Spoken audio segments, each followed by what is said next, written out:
So it finally looks like we have some actual numbers to go along with the Acolyte. And they're not particularly good, nor did we expect them to be.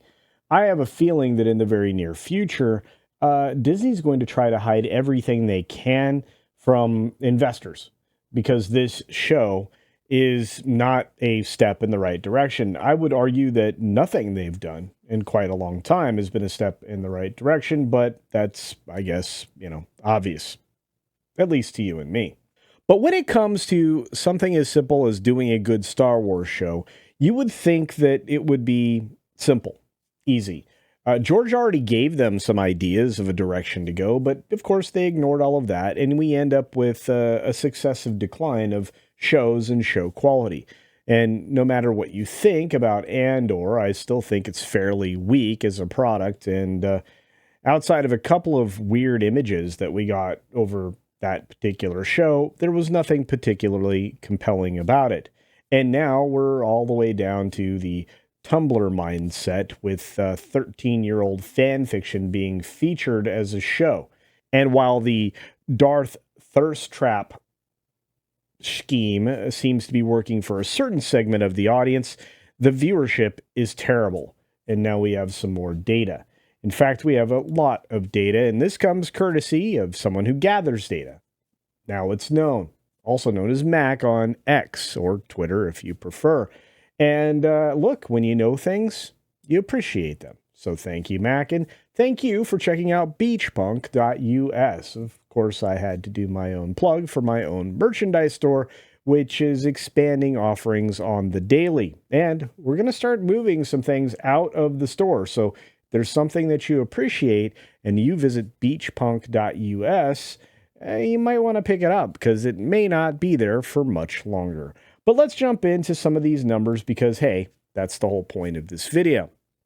The Acolyte looks, well, better than a lot of things, but as you can see here, Disney's Plus's only hits are going to be these films, Inside Out, because of the sequel that just came out, and Moana, which has been on their chart regularly because, again, it's one of the few successes that they're making a sequel to that people might be interested in.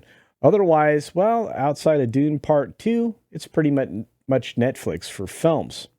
We move on and we take a look at this. Now, because these are the Neilson ratings, we're going to get the original things as well. So in looking at the originals here, you can see that Acolyte comes in at number 7 with 2 episodes. Mind you, this was the 2 premiere episodes and the release date between June 3 and June 9. It came in with 488 million minutes. That's not good. That's about a little over 3 million, somewhere between 3 and 3.3 million people that actually saw these 2 episodes. Except not really, because there were 2 episodes. So you literally could divide that in half. It's just, it happens to get a bump because there's 2 episodes. It's also still reflective of what I kept saying. Less than 3% of the total subscriber base for Disney Plus. The show's not doing particularly well. And divide that number in half. And that's what you got, the number of people, presumably, that watched the show. Of course, we skip on down to September for a comparison. Thank you again, Mac, for doing that for me. Looks like Disney Plus had 1 show in the top 10 back then, and it was Andor, finishing in a disappointing number 6. It had 3 episodes available, and it had 624 million minutes viewed. Interesting. And, of course, we go all the way back into August 21st to 27th with the show Ahsoka. Ahsoka had 829 million minutes viewed with its first 2 premiere episodes. Roughly twice the amount. Let's see, is that correct? Nah, a little under twice the amount. Not quite twice the amount of The Acolyte. It doesn't bode well for that. With, just a little over half the viewership, this show isn't compelling. It's so much not compelling that if you look at the Variety product, the Luminate product, you can see Acolyte's nowhere to be found over the July 4 week that it would have premiered. It would have premiered on Tuesday, and it should be somewhere here, but it's not. It had plenty of time. It had 2 days. If it was so beloved, where is it? Where is it indeed? You see, there are shows here that have, 1.2 billion minutes. Now, to be fair, there's 3 seasons, but literally it just had a premiere episode, right? An 829% change because people wanted to see the bear. Now, it's on Hulu, so it's sort of representing Disney, but it's not doing so well. And Disney seems to be very keen on hiding just how poorly they're performing, and we'll get to that in just a moment. But finally, over here, we're looking at the minutes for streaming films, originals, over on Luminate, and I don't see anything Disney there. I actually see Tubi, Prime Video, and Netflix. Things aren't looking so good, Disney. But what's worse is that everybody knows that you hide things. You pay people to hide things. And in something that I discussed with John early on yesterday, the audience score for The Acolyte disappeared from Rotten Tomatoes' main page because there are 2 ways to get these scores. The main page is where the score comes up for the average of what's going on. And for whatever reason, that page showed nothing. It says there weren't enough scores. But if you drill down to the show's season number, season 1, because they think it's going to get a season 2 at Rotten Tomatoes, no.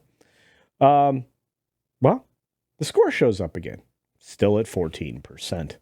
But let's read through the story. You can see it. The audience score is still available on the show's first season page. But while searching for it, this is what you see. You just see the critic score. You don't even see the top critic score, which is much lower than 83%, closer to reasonable.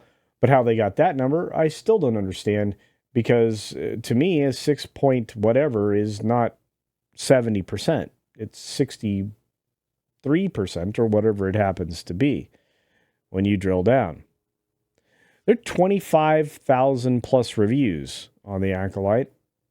There are, of course, the one-word answer, the one-sentence answer to a lot of the negative reviews, but there are also plenty that actually write a compelling review, talking about how poorly the show adheres to even its own canon, and character development's very poor, and motivations are non-existent, or if they are, they're inconsistent. So this is very strange. But it's not alone. It's not isolated. It looks like other Star Wars shows are also missing their audience scores, including Obi-Wan Kenobi, Andor, The Blandalorian, and Ahsoka. Interestingly, though, the book of Boba Fett still has its audience score, at least for now. Maybe they forgot about it. It wouldn't surprise me if Disney forgot about that. But back in 2019, when we were all keenly aware of just how poor Captain Marvel was, how bad it was, how the film seemed to play to empty theaters, the site, Rotten Tomatoes, just deleted over 50,000 audience reviews. That's when things changed. And the company said, we've identified a bug in the post-release functionality for the movies that have released into theaters since our product update last week. The quantity of user ratings, which is displayed directly below the audience score and is intended to only include the quantity of users who have left a rating or written review after a movie's release, had included both pre-release and post-release fan voting. That's what they tried to hide it with. This time around, not so much. Of course, that wasn't the only time that they found themselves in some controversy. Rotten Tomatoes is, after all, a business that does business with the people of Hollywood. So back in September of 2023, a report from Vulture alleged that the website was being manipulated by a PR firm called Bunker 15. The report claimed that Bunker 15 was paying reviewers to obtain higher scores for various films. Remember when we were talking about we'll pay you $50 for a review? Well, here you go. Daniel Harlow stated, "We have thousands of writers in our distribution list. A small handful have set up a specific system where filmmakers can sponsor or pay to have them review a film. $50 is $50. And of course, don't forget that Gina Carano alleged that Lucasfilm and Walt Disney Company colluded with YouTube to have critics of the company's films and TV shows from their platform. This is the part where KK demands any YouTubers get censored off YouTube for sharing and laughing at this hilarious episode. She'll have YouTube disable the thumbs down option because of the ratio she'll receive. Then she'll have her publicist schools make sure Variety Hollywood Reporter run hit pieces about the South Park creators and their families, smearing their names through every useful idiot she has under her thumb who would sell their soul to work for Lucasfilm, which is probably most of them.